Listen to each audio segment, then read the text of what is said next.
Vamos. Sí. Y luego, ¿qué faltaría? Porque dijo que iban a ser 3. Y luego falta ciclo de la urea y falta. Entonces va a venir parcial. Mira. Pues, más seguro sí, pero vamos a ver qué tanto avanzamos. Bueno, eso se llama metabolismo de proteínas. Ahora vamos a cambiar de tema.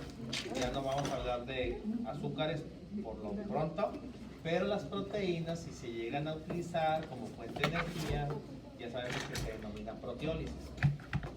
Normalmente las proteínas, rara vez nosotros las llegáramos a utilizar por un ayuno muy prolongado o por un estado de desnutrición severo. De ahí fuera, pues normalmente las proteínas llegan a sufrir proteólisis, degradación, pero porque cumplieron su ciclo vital. Todas las proteínas cumplen su ciclo vital. Por ejemplo, hay proteínas que duran minutos, hay unas que duran horas, otras que duran días. Les voy a poner el ejemplo de una proteína que dura muchos días. La hemoglobina dura 120 días, ¿sí? Para poderse desnaturalizar. Pero hay otras que, por ejemplo, proteínas que son de origen enzimático, por ejemplo, voy a poner el ejemplo de renina, tiene minutos de vida, ¿no? Entonces, vamos a hablar de mecanismos de degradación, vamos a hablar de proteosoma y demás. Bueno. Entonces, ya sabemos que las proteínas vienen de los aminoácidos, ya sabemos cómo se formaron los aminoácidos por síntesis de proteínas, por enlaces peptídicos, luego polipeptídicos. Acuérdense que los aminoácidos viajan principalmente el hígado, músculo, riñón, cerebro. ¿Para qué van los aminoácidos al cerebro? A ser neurotransmisores, por ejemplo. Tenemos serotonina, tenemos entre algunos otros, ¿no? Tenemos también el riñón, buffer, ¿verdad? Pero acuérdense que el riñón puede hacer gluconeogénesis hasta un 50% en estado de inhalación y puede suministrarle energía a los cuerpos cetónicos, ¿verdad? Al organismo, cerebro sobre todo. Y bueno, los aminoácidos cumplen muchas funciones, sobre todo para las proteínas, ¿no? Dice, y además participan en la biosíntesis de compuestos nitrogenados. No sé si ustedes recuerdan la estructura de un aminoácido: carbono, alfa-quiral, grupo carboxilo, grupo amino, su hidrógeno y su radical. Bueno, entonces dice que los aminoácidos pueden servir para hacer nucleótidos, purinas y pirimidinas, ¿sí? Y ocupan el grupo nitrógeno en parte de su estructura. O sea, en otras palabras, ¿qué tiene que sufrir el aminoácido para que pueda ser utilizado el grupo amino? Desaminación, ¿ok? Y luego ese aminoácido que ya no tiene su grupo amino, ¿en qué se convierte? En un esqueleto carbonado o intermediario metabólico. Luego dice que también sirven los aminoácidos para formar hormonas, como la tiroxina y la adrenalina, ¿sí? Podemos formar catecolaminas, hormona tiroidea. Los aminoácidos pueden servir para hacer coenzimas, moléculas orgánicas, ¿verdad? Que son derivadas, gran parte, muchos de ellos también de las vitaminas, y porfirinas, proteínas de la sangre, ¿sí? Entonces, todo esto lo pueden hacer los aminoácidos cuando forman proteínas, y esto lo hacemos en un proceso denominado anabolismo. Además, los aminoácidos son unidades estructurales de las proteínas, ya lo sabemos. Estas moléculas extraordinarias cumplen diferentes funciones dependiendo del tejido, ¿sí? Muscular, o sea, del tejido nervioso, o sea, del tejido renal, etc. Dice, y la ubicación celular. Por ejemplo, tenemos proteínas estructurales. Aquí tenemos colágeno o elastina. Tenemos funcionales, miosina o hemoglobina. Tenemos protectoras, queratina. Catalíticas tenemos las enzimas y de defensa pues tenemos pues, todas estas moléculas que son proteínas vienen de origen de los aminoácidos, o toda enzima viene de origen proteico, en otras palabras, y las proteínas fueron sintetizadas por los aminoácidos. Entonces ahora vamos a ver cómo las proteínas, al degradarse, al sufrir proteólisis, los aminoácidos quedan libres y qué es lo que vamos a empezar a realizar. Gluconeogénesis. ¿Se acuerdan que nosotros habíamos mencionado que en este caso gluconeogénesis ya vimos por lactato? Ahora vamos a hablar por los aminoácidos. Ahora, los aminoácidos pueden formar glucosa. Ejemplo, si yo le quito a un aminoácido un grupo amino, puedo convertirlo en oxalacetato. El oxalacetato es el único intermediario metabólico del ciclo de Krebs que puede formar glucosa. ¿Ok? Oxalacetato nada más. Entonces, van a ver que vamos a formar piruvato, alfa-cetoglutarato, acetilcoenzima A con los aminoácidos, pero ninguno de ellos tres, ni piruvato, ni acetil-CoA, ni alfa-cetoglutarato, te forman glucosa. El único que te forma glucosa es el oxalacetato. ¿Cómo le hace el oxalacetato para formar glucosa? Usa la sadera de aspartato malato, malato aspartato, y hace gluconeogénesis, que ya la conocen. ¿Dónde sucede esto? Pues en el hígado. La gluconeogénesis, 90% sucede en el hígado, pero ya saben que hasta Dicen también riñón. puede pues, suceder en el riñón. Ahora, todas las proteínas sufren recambios, sufren cambios en su estructura. ¿Por qué lo sufren? Pues dice que pueden ser por varias cuestiones. Es como si yo les digo, nosotros como seres humanos sufrimos cambios. Vámonos con el ejemplo que tiene mayor cambio transitorio la mujer. Cuando la mujer está en un desarrollo, ¿cuál es el primer cambio que sufre? Menstruación, para la fertilidad. ¿Estamos de acuerdo? Y luego, otro cambio que después viene, después de lo que es fertilidad, hormonas sexuales y todo, reproducción, ¿qué viene? Embarazo. Y luego de embarazo viene otro cambio, ¿Menopausia? lactancia. Ah, ¿Sí? Y luego, después de lactancia, ¿menopausia? ¿qué puede venir? Pues premenopausia, ¿verdad? Y luego menopausia y luego posmenopausia. Tienen ciclos, No soy mujer. tienen etapas. Pues los aminoácidos también tienen etapas, ¿verdad? Entonces dice, porque la proteína ha cumplido su ciclo vital. Todo mundo tenemos un ciclo vital. ¿Qué hacemos? Nacemos, crecemos, nos reproducimos Y morimos. Son las 4 etapas de todo ser humano. Todo mundo quisiéramos ¿Ya muerte? quedarnos ¿De en muerte? crecemos. No sé si ustedes recuerdan alguna etapa de su niñez que la recuerden muy bonita y que te quisieras quedarte estancada ahí. ¿No? Bueno. O sí, bueno, fueron etapas de garrotizos menos que hemos quedado estancados, ¿no? Que te portabas mal como demonio, ¿no? Entonces, pero por ejemplo, ¿Tú ahora recuerdas hay que una me partían la etapa, madre por pendejo? algún bonito recuerdo que quisieras mantenerlo, ¿no? Y decir, ahí me gustaría, pero sabemos que no. ¿Sí? Ya vamos a ciertas etapas. Ustedes ya están en una, entre segunda y tercera etapa. Ustedes están entre la segunda y la tercera, ¿eh?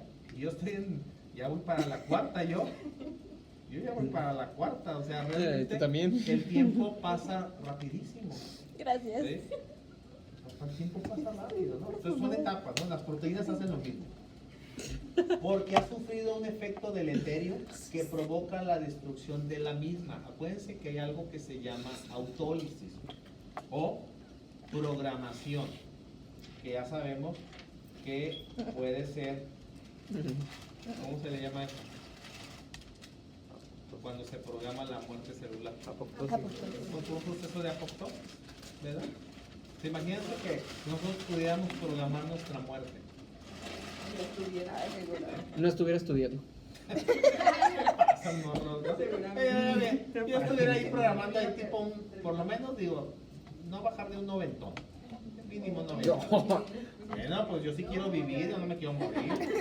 Pero, A mí sí me gusta. pero vivir. pregunta, ¿un noventón que tiene funcionalidad todavía o noventón de silla de ruedas? No, 90. Hay gente que conozco más del 90. Hace poco conocí una persona de 93 años y todavía en el transporte público se vale por sí mismo. Ahora, ¿en qué consiste? Bueno, consiste, miren, obviamente tu alimentación influye en tu estado de ánimo, en tu autoestima. O sea, influyen muchas cosas. Soy un joven. Es ahí, obviamente, ¿no? Si traen el autoestima acá como la víbora en el piso y toda arrastrando, pues obviamente pues la gente se quiere ¿Te morir. quieres morir o no? No, Yo ¿verdad? Pues, tampoco. obviamente, ¿no? Pero bueno, Sí, que a ti no te porque toca. ya Van a también hacer la- puede provocar su autodestrucción. Otra, en caso de ciertas enfermedades, las cuales la célula debe utilizar proteínas para cumplir funciones energéticas. Díganme una enfermedad donde yo tenga que utilizar las proteínas y la gente enflaca. ¿Cáncer? Cáncer, marasmo, desnutrición, por SIDA. ejemplo, VIH, enfermedades autoinmunitarias, exactamente. ¿Se fija? Esos son ejemplos. Toda proteína tiene una vida media determinada, tras la cual se destruye por diferentes tipos de mecanismos en los cuales intervienen enzimas proteolíticas. Y esto me consta que lo ven en Biocel, porque a mí en la mañana me toca escuchar a Doctor. Millán, Millán. y estoy escuchando que está hablando de caspasas y todo eso. Entonces sí lo ven en biología celular, o está en un programa operativo. Yo lo escucho. Yo lo he escuchado que están hablando de caspasas y de programación. Yo digo, entonces, ¿por qué cuando yo llego aquí se les complica? Si yo, bueno, si por lo menos yo estoy hablando, porque no da, meto las manos no da Millán. por Millán, porque sí lo están viendo, hay un programa operativo. Pero bueno, Pero el dato tercero, ¿no? dice, por ejemplo, las proteínas que forman parte de las membranas tienen una vida media de meses. Rosales, dime por favor el nombre de una proteína que se encuentre y forme parte de la membrana celular. ¿Cuál? No, una proteína.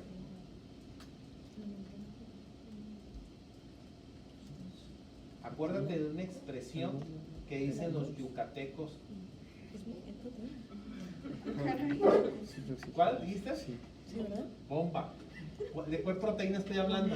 Bomba sodio potasio. La bomba sodio potasio tepeasa. A que se les venga a la mente, pues, morros, pues. Qué buena correlación. Sí saben que dicen bomba, ¿verdad? Bomba, ¿verdad? Bueno, la bomba sodio potasio tepeasa es un ejemplo de una proteína de membrana que tiene una vida de meses. De meses, ¿verdad? Mientras aquellas que cumplen funciones de regulación o señalización tienen una vida media corta de minutos a horas. Por ejemplo, les voy a poner el ejemplo de una de regulación de minutos. Renina, la que se une con el angiotensinógeno para el eje renina angiotensina aldosterona. 20 minutos. 20 minutos. ¿Sí? Y no les hablo de angiotensina 2. ¿Sí? Menos de 10 minutos. Imagínense la velocidad a la que tienen que trabajar todos esos péptidos, polipéptidos, proteínas, enzimas, ¿verdad?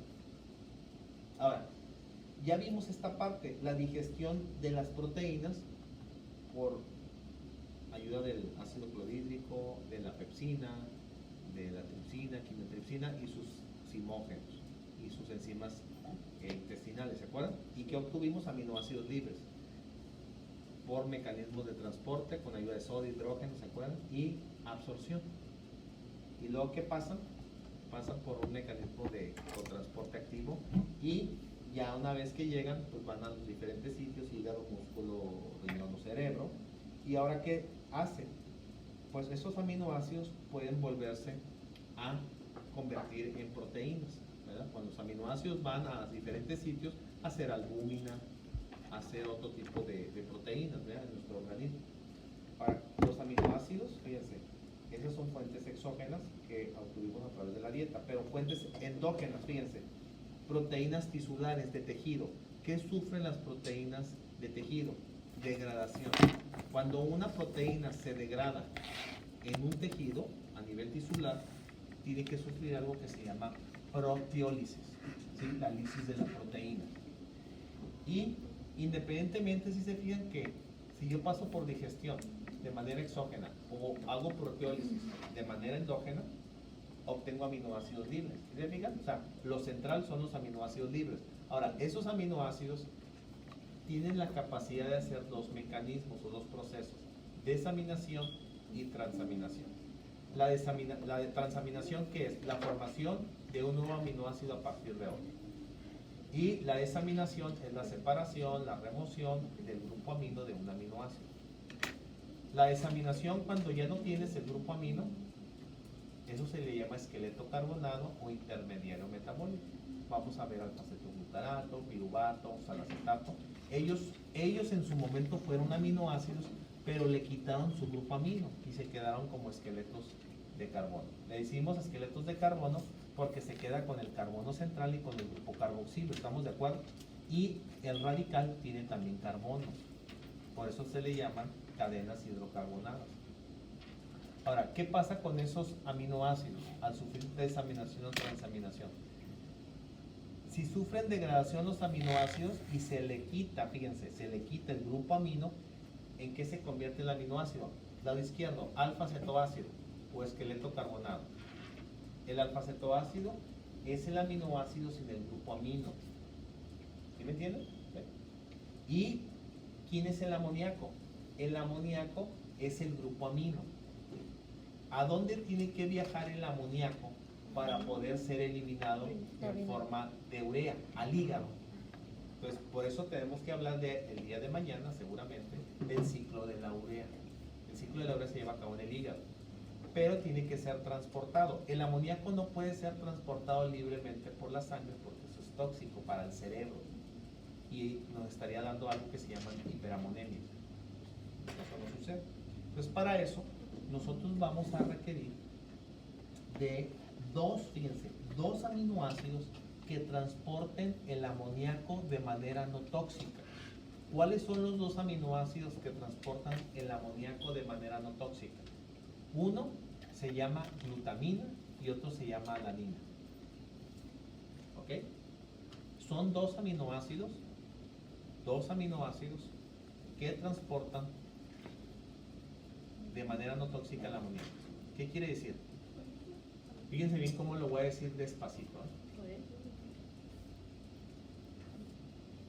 Glutamina y alanina, ellos son aminoácidos y traen el grupo amino. O sea, ellos traen el amoníaco y ellos pueden viajar. Con el alanina, ¿de dónde viaja? De músculo a hígado. Alanina viaja de músculo a hígado. Lo voy a decir de esta manera. Alanina es el aminoácido que transporta de manera no tóxica el amoníaco de músculo a hígado. Lo vuelvo a repetir. La alanina es el aminoácido que transporta de manera no tóxica el amoníaco de músculo a hígado. Y fíjense viendo cómo. Y el otro es, ahí les va, glutamina es el aminoácido que transporta de manera no tóxica el amoníaco de tejidos extrahepáticos a hígado. O sea, te voy a poner el ejemplo: cerebro, intestino, ¿sí? Microbiota, riñón. ¿Sí me estoy dando a entender? ¿Sí? Glutamina, que no sea músculo, y alanina, que venga del músculo. Ahora, ¿por qué va a suceder esto? ¿Por qué van a viajar ellos al hígado? Su punto de reunión es como cuando hacen el simulacro de temblor. Nos reúnen ahí un punto, ¿verdad? Pues es ahí donde vamos a caer en unión al hígado. ¿Para qué? Para hacer el ciclo de la urea. Eso lo vamos a ver un poquito más. Entonces ya saben que cuando los aminoácidos se degraden por desaminación, ¿qué voy a obtener? Alfa-cetoácidos o esqueletos carbonados y amoníaco. El amoníaco es el grupo amino libre, pero no lo puedo dejar libre porque es tóxico. Entonces, ¿quién lo debe de transportar? Glutamina o alanina. Y luego, biosíntesis. Yo puedo hacer biosíntesis por transaminación. ¿Qué puedo hacer otra vez? Proteínas. Puedo volver a hacer enlaces peptídicos y luego hacer enlaces polipeptídicos. Puedo hacer aminoácidos no esenciales. Recuerdan que nosotros ya vimos aminoácidos el semestre pasado y les dije, fenilalanina es un aminoácido esencial que puede sintetizar a la tirosina. El precursor de tirosina es fenilalanina. Yo puedo hacer de aminoácidos de la dieta no esenciales. Acuérdense que los no esenciales son los que el cuerpo sintetiza. Constituyentes nitrogenados no proteicos, purinas, pirimidinas, porfirinas y ácidos biliares. Todo eso pueden hacer los grupos amino, ¿sí? De los aminoácidos.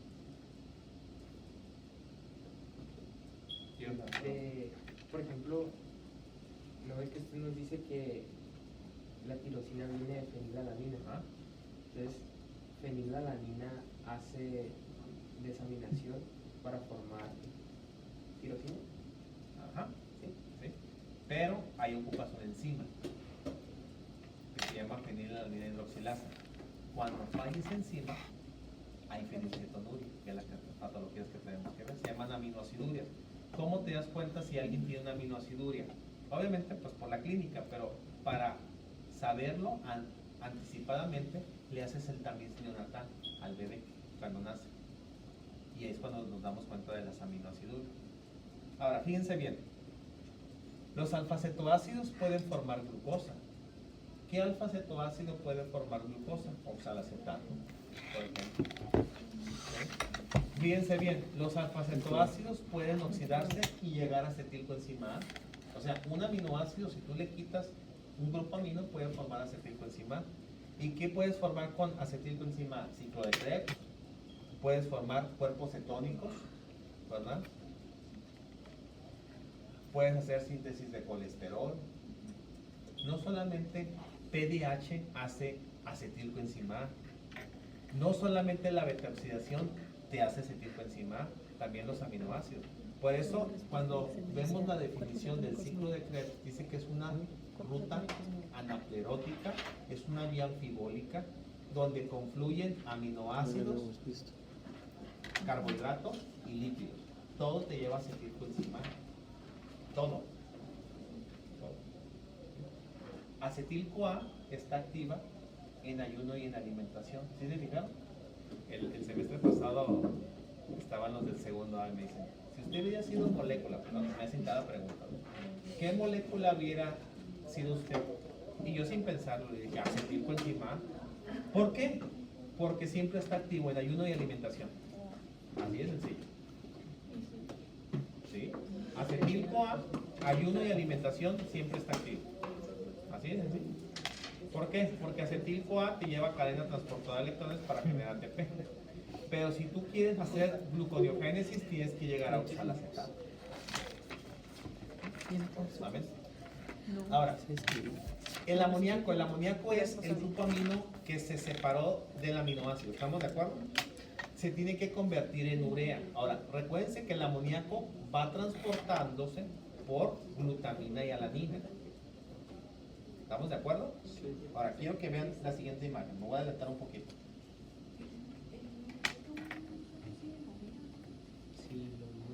Miren, la glutamina viene de la mayoría de los tejidos, ¿sí se fijan?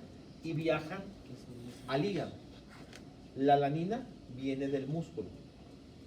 Ahora, vamos a ver, yo creo seguramente mañana, que el glutamato se tiene que convertir en glutamina. ¿Por qué se tiene que convertir glutamato en glutamina? Para poder transportar de manera no tóxica el amoníaco.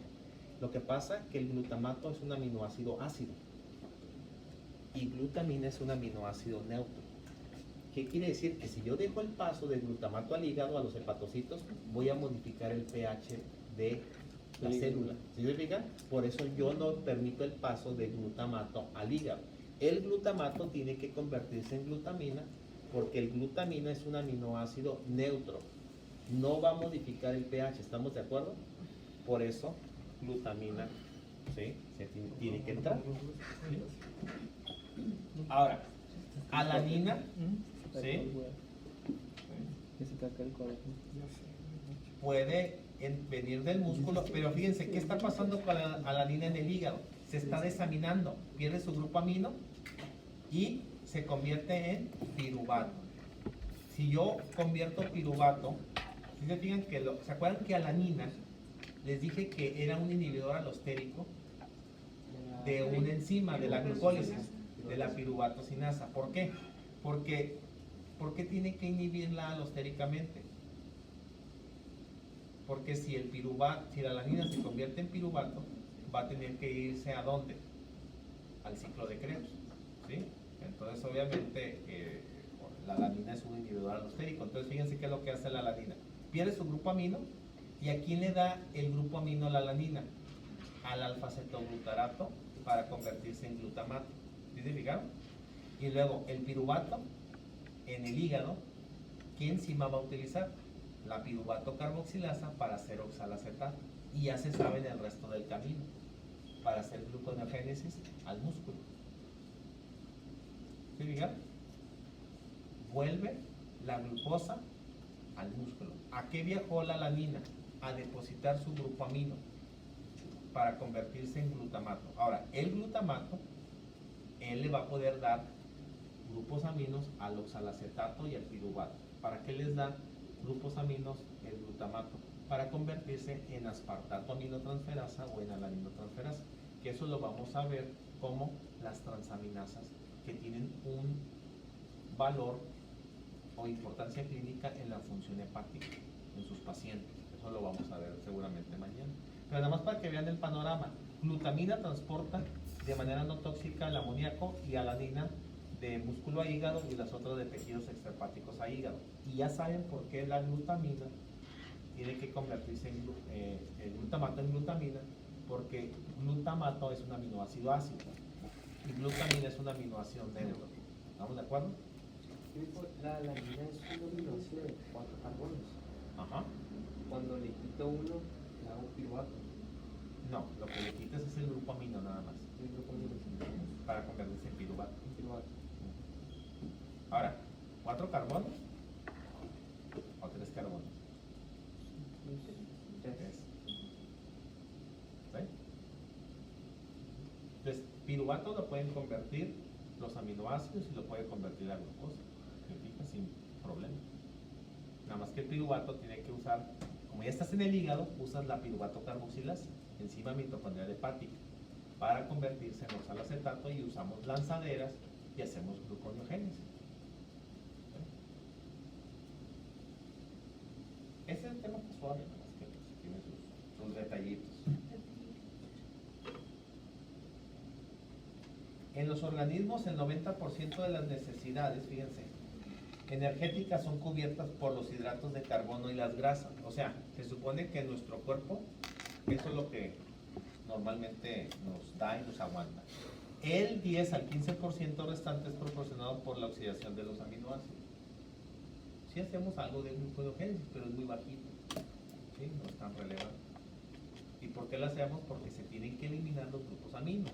¿Por qué? Porque ya pasaron por un proceso de catabólico de proteólisis, ya cumplió un ciclo vital. Los grupos aminos los voy a transportar por cualquiera de estos dos aminoácidos para que puedan ser eliminados por el ciclo de la urea. Viajen del hígado, la urea se forma en el hígado y viaja del hígado al riñón y se va a excretar por la orina. ¿Sí se fijan? Para cuando la urea sube quiere decir que hay un problema renal. No estoy eliminando productos de desecho. Y esa urea me puede ocasionar trastornos neurológicos. Y es cuando vamos a hablar hiperamonemias por fallo renal, hiperamonemias por fallo hepático o hiperamonemias por fallo genético. ¿Cuáles son las de fallo genético? Cuando una enzima del ciclo de la urea no funciona. Hiperamonemia por fallo hepático es por, normalmente, ya saben, alcoholismo y se les eleva la TG o la TGP.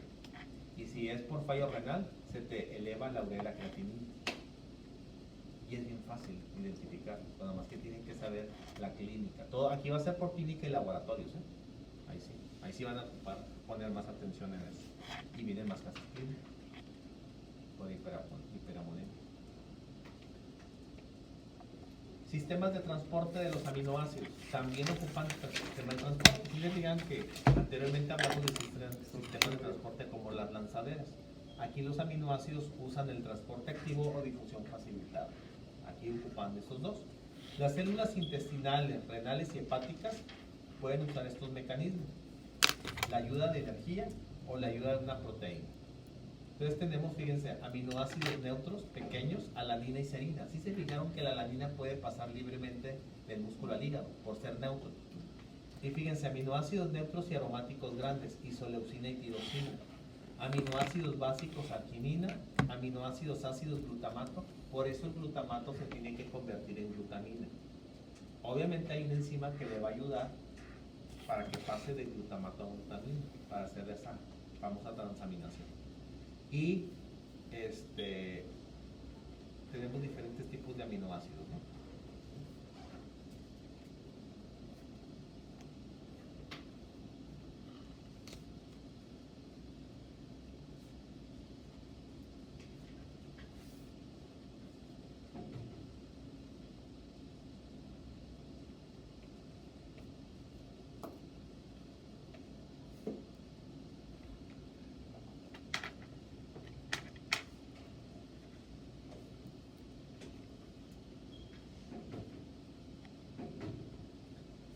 Dice, los aminoácidos absorbidos son transportados como aminoácidos libres, que ya los habíamos mencionado, por la sangre, principalmente hacia el hígado, que es el sitio primario del metabolismo de los aminoácidos, y a otros órganos o tejidos para su utilización, que también ya lo habíamos mencionado cuando vimos digestión. ¿Okay?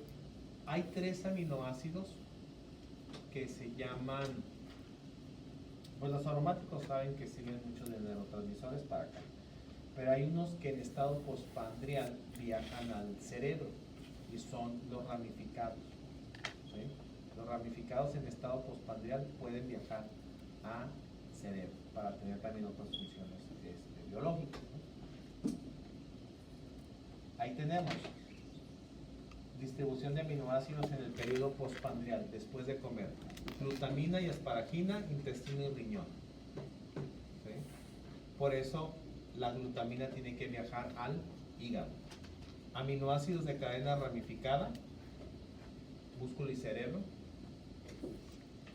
Acuérdense que cuando estos dos aminoácidos, perdón, los aminoácidos de cadena ramificada, Giovanni, no se pueden metabolizar, hay una enfermedad. ¿Te acuerdas cuándo se llama esa enfermedad? Cuando los aminoácidos de cadena ramificada no se pueden metabolizar. ¿No? Jarabe de arce, ¿no? ¿Cuál? Jarabe de arce. Orina de jarabe de arce, que hace que la orina huela a miel, a dulce. No es normal, sería el sueño guajiro de todo el mundo que nos oliera a miel, ¿verdad? Pero pues no, eso es una patología. Y la mayor parte de los aminoácidos dice que viajan al hígado. Ahora, ¿qué viajan al hígado? A metabolizarse para formar nuevas proteínas. Acuérdense que en el hígado se produce una vida importante que se llama albúmina, que transporta ácidos grasos, sustancias de desecho, sustancias exógenas y endógenas, ácidos grasos. O sea, transporta muchísimas cosas la albúmina. ¿Sí? Es el Uber de todo el mundo. ¿Sí?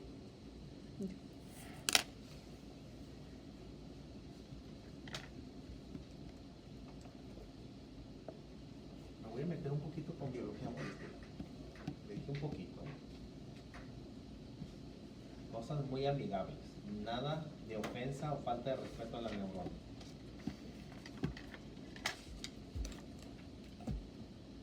Miren, las proteínas endógenas, o sea, las que nosotros producimos por anabolismo, cuando han cumplido su ciclo vital, sufren alteraciones por compuestos tóxicos como radicales libres, son sometidas.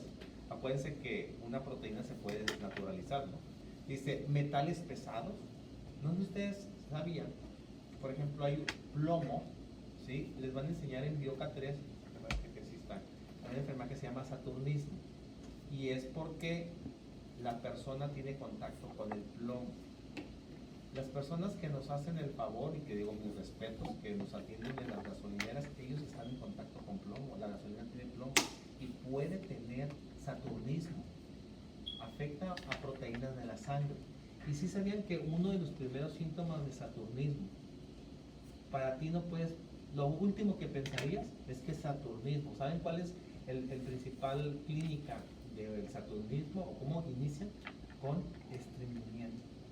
Imagínense, rendichica, que son chicas de edad las que atienden, va al médico, ay, traigo fibra. No, hay que comer más, tomar más agua y comer más fibra. Y resulta ser que no vemos la fuente de contacto. Por eso las historias clínicas son bien importantes. ¿A qué se dedican? Su historia clínica. O sea, hay que recabar, rascarle toda la información posible.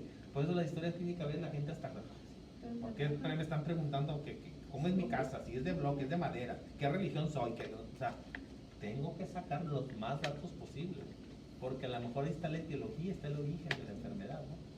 Y lo que último que pensamos, ¿no? O sea, es un ejemplo, pues, de cosas que a lo mejor se nos pueden hacer como que imposibles, ¿no? Dice, el ciclo vital depende de la vida media de la proteína. Por ejemplo, existen, ya habíamos hablado de media corta, hormonas, antígenos, fíjense, duran por poco tiempo, y otras de vida media larga, proteínas estructurales, colágeno, ¿verdad? Queratina. ¿Sí? Una vez degradadas, sus aminoácidos pasan a formar parte de las reservas de aminoácidos en el organismo. Ahora, ¿hacia dónde se van a ir los aminoácidos? Bueno, las proteínas, más bien dicho. Nos vamos a ir al proteosoma. Ahorita lo vamos a ver de una vez.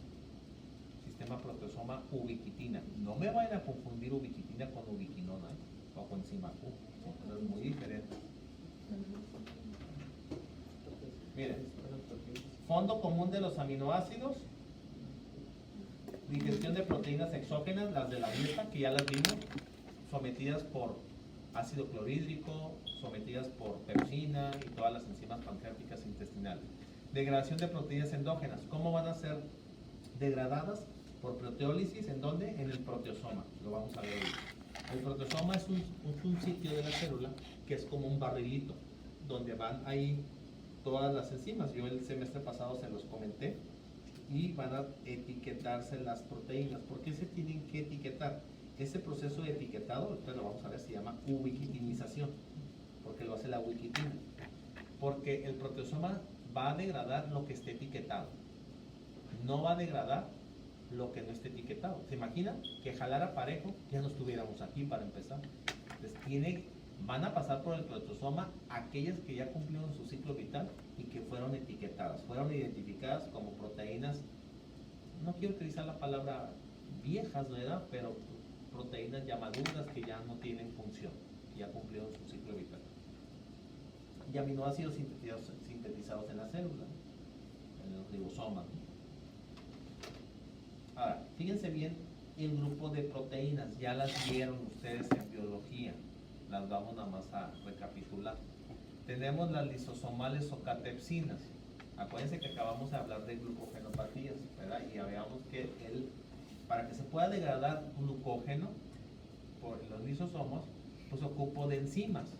La enzima maltasa ácida, ¿estamos de acuerdo? Es una proteína, ¿sí? Entonces dice, degradan proteínas extracelulares que ingresan por endocitosis y degradan proteínas de vida media larga. Tengo las proteosomas, que ahorita las vamos a ver, complejos multienzimáticos. Díganme un complejo multienzimático de una proteína que ya... PDH. PDH, muy bien. Tenemos varias, ¿no? Ajá. Calpaínas, proteasas citosólicas activadas por calcio, sobre todo aquellas que se encuentran en el músculo, por la cuestión de la contracción muscular. Y tenemos las caspasas, proteasas que participan en el proceso de muerte celular programada o apoptosis. Entonces, si se fijan, tenemos igual, ¿no? Proteínas que degradan proteínas. ¿Okay? Humanos que matan humanos. ¿Eh? Humanos que contaminan humanos. ¿Eh? Las mismas proteínas tienen la capacidad de poder degradar proteínas. Ahora vámonos al sistema proteosoma y con eso terminamos. Ahora, hay algo que se llama proteólisis. Degradación de proteínas, ya sea mediante enzimas específicas llamadas proteasas o por digestión intramolecular. Entonces tenemos dos maneras de hacer la proteólisis, ya sea por las proteínas